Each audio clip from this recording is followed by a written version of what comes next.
Assalamualaikum warahmatullahi wabarakatuh. Nama saya Fasmalia Sabik.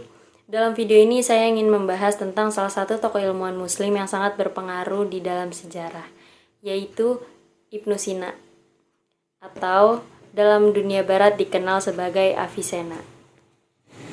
Ibnu Sina ini lahir pada tahun 980 Masehi di Afsana dekat Bukhara yang sekarang termasuk ke dalam wilayah Uzbekistan.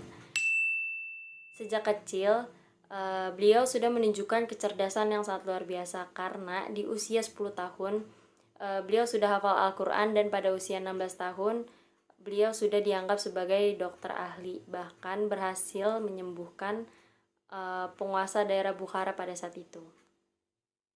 Ibnu Sina adalah seorang polimet, yang artinya beliau ini ahli di banyak bidang. Contohnya itu ada kedokteran, filsafat, logika, matematika, fisika, musik, dan bahkan puisi. Tapi bidang yang paling dikenal dari Ibnu Sina itu adalah kedokteran. Karyanya ini yang terkenal berjudul Al-Qanun fil Al-Tibb atau The Canon of Medicine. Buku ini itu membahas secara sistematis penyakit, diagnosis, pengobatan, anatomi tubuh, dan juga farmasi. Hebatnya, buku ini juga menjadi buku teks utama di universitas Eropa dan dunia Islam selama berabad-abad, bahkan sampai abad ke-17.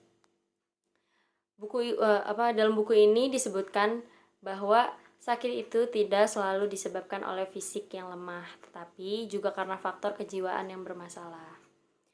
Dan perlu kita ketahui juga, Ibnu Sina ini merupakan dokter pertama yang mendiagnosis penyakit meningitis bagian mata dan ketup jantung, serta temuan saraf yang berhubungan dengan nyeri otot.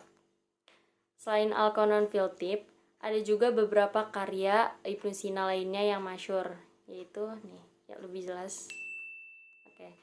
Selain itu, Ibnu Sina juga menulis lebih dari 480 karya, meskipun hanya sekitar 240 karya yang masih ada sampai sekarang.